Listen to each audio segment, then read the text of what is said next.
record on this computer. We are recording.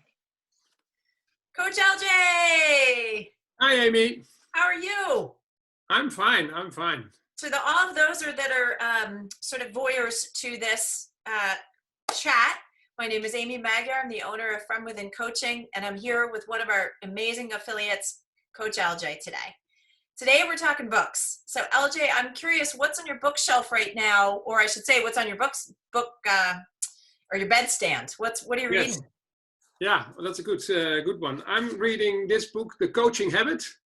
Say less, ask more, and change the way you lead forever. Let's see. Maybe you can pull that up a little higher for me. Let's see. The Coaching Habit. Michael Bungay Stenier. A good man. I'm curious, what was it about the book that made you pick that up?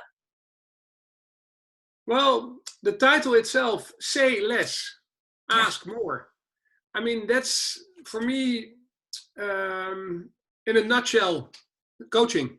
Yeah. Because it's not our party. It's the party of the coachee. Yeah. And we're here to help them dress for the party, but I'm not, and organizing it, but it's not my party. Right.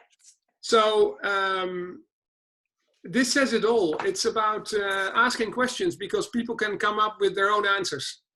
Because the answers are hidden in them, in you and in me. Tell me more about that, because that is something for me that I think that's the crux in so many reasons of so often the answers are right there, here or here in the person, right? And I don't know if it's that they need to give themselves permission or whatever that is, but it's like we're there to just help them unlock that, but they know it. What is it that keeps people from maybe being able to embrace the answers? What do they get scared of? Well, I think there are several aspects to it. I think, first of all, it's about maybe we like to be told what to do. That's more the safe way to go. Yeah. And then we're looking out of ourselves. Yeah. And we don't take the time maybe to look into ourselves, because we know definitely we know for sure what the answers are. And maybe they are scary. Also in a good way, because if I look to myself, I started being a coach 15 years or 14 years ago. Yeah. And it was all about, oh yeah, I can do this. I've been in sales all my life. I can do this. But I didn't. I can't. Because I thought, well, I did all these courses. I did the personal development. I did a postgraduate on coaching. So, hey, what's the problem? And I opened the door of the office and nobody came in. Not even crawling. Right. So it was about reinventing myself, but also maybe being afraid for the success. I self-admit that I found out about coaching and I ran away from it for a couple of years because I was so scared that I wouldn't be any good, that I would fail, right? So it's almost like the fear actually gives you information. Yeah. You know, if some of the career coaching clients that you work with, you say to them, not that you would say as a coach, you're not going to tell them what to do, but if you did say, well, maybe you should go work at Starbucks and be a barista and pour espresso, and they kind of go, I guess. That's a great example of, like, they don't want that because there's no fear. It's almost like the fear says, oh my gosh, you want that. You know, but if you said, so why not go after that dream job, and they get really scared, it's like, aha, why are you scared? You're scared because you want it, right? Yeah. We're afraid of losing it. We're afraid of, yeah, and then it's the picture of having it but not having it in real life, and that's the gap between here and there, and that might be a failure. Yeah. Yes. And so that's what you do. You help them sort of make that gap go a little smaller, or at least and Perceive make it them, as smaller. yes, and make them aware that they are able to have the answers and to talk out loud about what they wish. Yeah. Yeah. Because we are here on this earth to thrive. That is my, whatever you do to me, that will always stand up for me. We are here as a, you are unique, I am unique, everybody is unique. Yeah. We have to find out what our strengths are or our talents and run with those. Yeah. Tell me about strengths, because I know that you use Clifton Strengths to help people find out what that is. What Yep. is it that you love about Strength Finders, out of curiosity? Or excuse me, Clifton Strengths, which is the new name. Yeah. What do you love about it? Well, you, how do you say this? You gave me the fix of strength. So it was like a vaccine you gave me. You gave me the flu shot, so to say, the strength shot. And ever since I touch it and work with it with other people, with my clients, it even more stresses for me the importance, because for me it's an empowering tool. Yeah.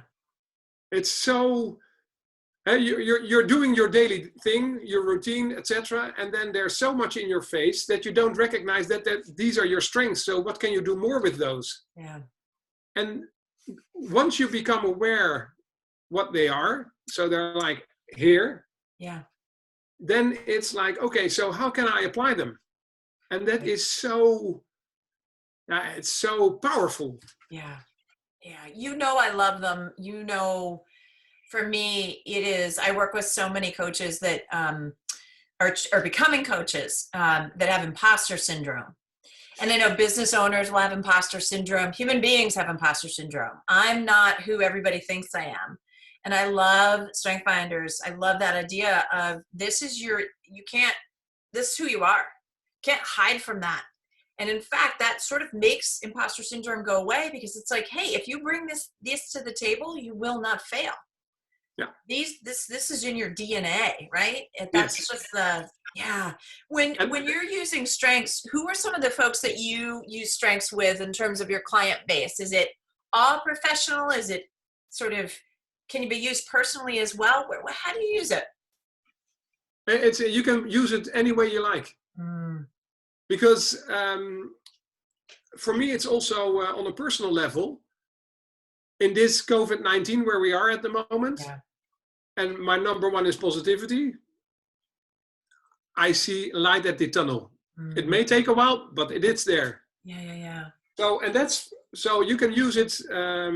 Somebody told me they use it within their relationship as well. Oh. But he and she did it both, and then compared it and talked about it, and it's so. Yeah, it's also getting out of your way to understand the other. Yeah. The other person. I love it. Love strengths. And the downside of not using them. Yeah. So working on your weaknesses or having them lay there and don't touch them, it will turn against you, because it will, and I'm not a doctor, or don't get me wrong, but my intuition tells me that when you don't use the things you don't use the cards you've been dealt with, it will turn in your body. So it will make you sick at the end of the day. Yeah, there's a term sort of with muscles of atrophy, that if you don't use a muscle, it atrophies. And I think that's one of the things that happens is people will maybe take Clifton Strengths and not do anything with it. And I think that's even worse, because you're made aware, but then you don't do anything with it. Yeah. Right? You have the best tool in your tool shed. You have this high-powered mower that can mow your grass like this, and instead you're using the push mower for 10 hours versus you could be done in 5 minutes. And for whatever reason, you're just not pulling it out of the tool shed. So yeah. Tell me a little bit, I'm curious for you, when you're coaching people, what are some of the things that you're finding people are needing support in 2020? What are some of the things that they're needing support in?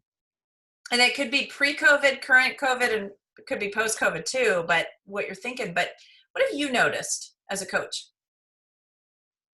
I think it's all about, it comes down to um, the self-assurance and the self-consciousness of who am I and what can I do in my life. Yeah. So what am I, so like a personal mission statement, what am I doing here? Right. And knowing that, that makes life a lot easier. How does that Because how does that help with leaders? So one of the groups I know that you work with is that you work with business owners, business leaders. How does that help them as leaders and then their teams? Do you see a direct connection there?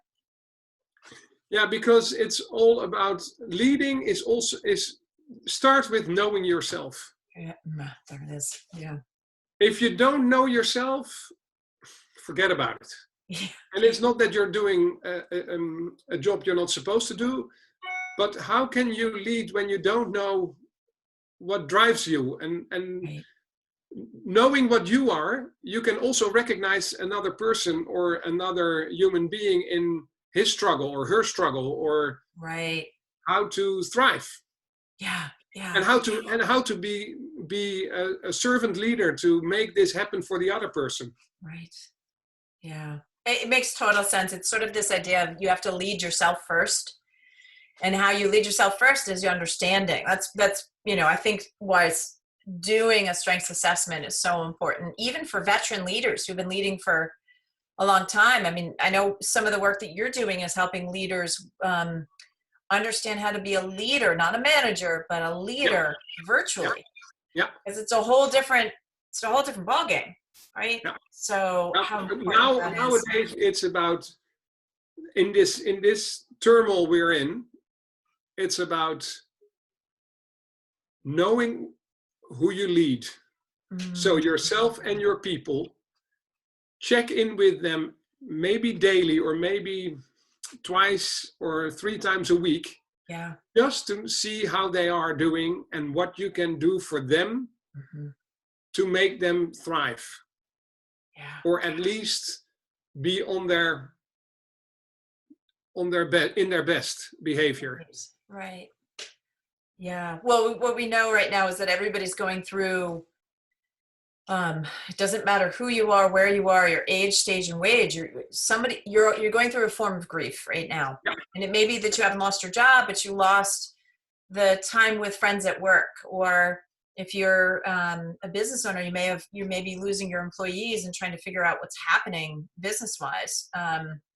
Your industry could have disappeared. You could be yeah, in tourism and it disappeared like that. And then we wake up the next day and we go back through those cycles. And I think one of the things that I'm hearing you say is sort of, it's awareness, right? One of the things that coaches that we do is we create awareness. So who am I? Who am I today? What's happening for me? And what's happening for my people? What's happening for those that are looking to me? Does a leader have to be perfect at knowing who they are? yeah. It's nice, but we all have our blind spots. I have my blind spots as well, so don't get me wrong, I'm an impatient guy, and sometimes it's with my children, they are like so it's the world is not perfect. No. We are not perfect, but as long as I know for myself this is a weak spot, or this is something I have to be careful with, like my impatience, Sure. it's part of knowing yourself. Mm-hmm. And then I can say it bluntly, I'm like, yeah, sorry guys, I'm impatient. And it's not like, okay, then I can go ahead with whatever. I don't get a whole pass, Right. but it makes people also understand me better. Sure. If I share with them, yeah, this is me. This is why I am sometimes pushing or Right. maybe shouting from the far. Hey, Right. come on, let's go. I'm curious though, how does that help your clients that you work with, where you maybe have that feeling of what's possible for them, or you see them in a bigger place than what they're sort of in? How does that help them? Stumped you on that, huh? Yeah. Sometimes people need a little bit of a lovely push, Yeah. but it's also it's it's like making a picture or a drawing. Everybody uses different colors, Mm-hmm. but coming together to a framework, what it might look like, they can do the picture, the drawing themselves, and they can color it themselves. Yeah.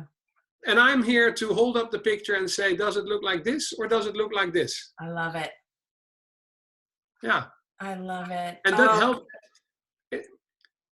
I mean, talking to anybody will give you different information sure. because everybody has a different reality and have a different perspective on things. Right. Right.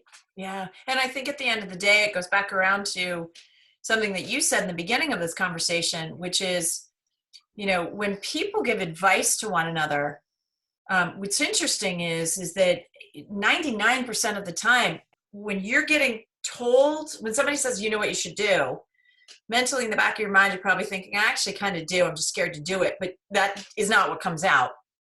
Instead, you go, oh, I'm curious. Yeah. What do you think I should do? And they say something that's like 99% of the time is so off base of what's really happening for you, but it's what's happening for them, perceiving what's happening for you. And that's why as coaches, we don't give advice. We don't say, here's what you need to do. Because so much of the truth is from within. I mean, that's oddly enough, it's why my company's named From Within, right? No pun intended. No pun intended in any way, but it's so interesting. And I think what I loved about our time today is that you gave us a chance to kind of be reminded that we have so much within us, our strengths, beliefs, values, all of those. And when we tap into that and we connect that to who we are as a leader, a husband, a sister, a brother, a human being, that's where we can soar, not trying to be something we're not, which I think, unfortunately, that's, sort of what maybe the direction we were going pre-COVID is sort of pretending we were being somebody we're not. And that just, boy, that's tiring. That's exhausting. Yeah, it's draining, like no tomorrow. It is. Awesome. Yeah. Well, I'm curious if there is something based on what we talked about today that is just either an aha for you or a takeaway of our time together in terms of just your own self-awareness around being a coach. Hopefully it's not I hate it. No. It's I'm on the right track. See, even coaches need to remind themselves that they're on the right track. Yeah, it's such a fascinating hobby in a good way because I love it. Yeah. I love people and I love the way they tick. And I'd like to be. It's quite a joy to be part of a journey for a while with somebody. Well said. It is really exciting to see, and sometimes that journey is just a teeny tiny step. But that teeny tiny step is something that they were so scared of doing even a month ago that they. And it's funny how they kind of push it off. And we're like, it was just that little step, and it's like, oh my gosh, you. So that was the scariest thing you could possibly do a month ago. And you just took that step. So sometimes, again, it goes around to that idea of awareness of just did you forget how scared you were? I didn't forget it. I'm going to remind you. And it's not to remind you that you were scared, but it's to remind you of you showed courage. You took that big step. At the time, it felt like a big step. You just called it a little step, but it was a big step. So, yes. Yeah, I love it. All right, we're going to continue climbing mountains with our clients. We're not going to push them. We're not going to pull them. We're just going to walk right next to them. Yes. I know you love to hike. So. Awesome. LJ, thanks for the time today. Thank you so much. And thank you for being a part of From Within Coaching as well. Thank you, Amy. It's always a pleasure. Bye, dear.